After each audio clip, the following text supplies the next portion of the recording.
Hi, I'm Tania Unsworth, and I thought I'd take a minute to tell you a little bit about my new book. It's called Nowhere Island, and I got the idea for it one day when I was driving along the highway. Now, perhaps I ought to explain that here in America, the highways are very broad, and they're often divided, the lanes of traffic are divided by green spaces. And some of these green spaces are very big and thickly wooded, so you can't really see inside. Now, obviously, cars aren't allowed to stop at these islands, and it's, I think, impossible to get there on foot. And besides, nobody even really pays them any attention. Cars are going by so fast, the islands just pass in a green blur. I was passing a particularly large one when I suddenly thought,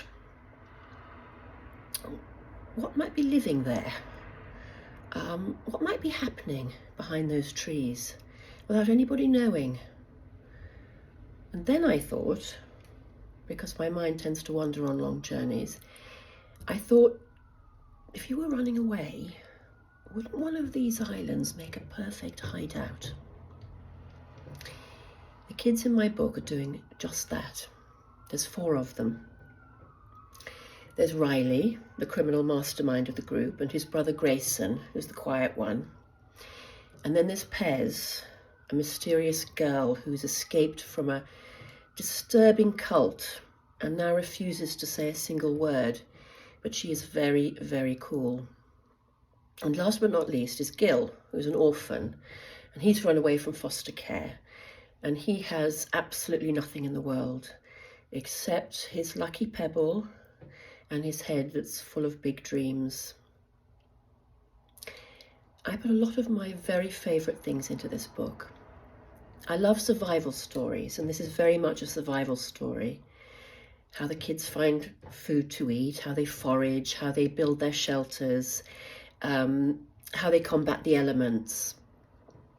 It also has a lot of animals in it, and 3 quite nasty villains, and obviously a lot of adventure, because I adore adventure.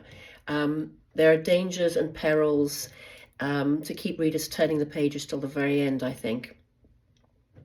It's also a story about friendship and family, and courage too. But I think for me, what it is most of all is a story of hope. There are a lot of wonderful dystopian books out there, but I wanted to write something different with this book. I wanted to do the opposite. I wanted to try and write about a utopian vision of the world, or at least the search for a utopia. The hope and the dream that if you keep looking and if you try hard enough, that somewhere out there, there is waiting for you a better world. I hope you like it.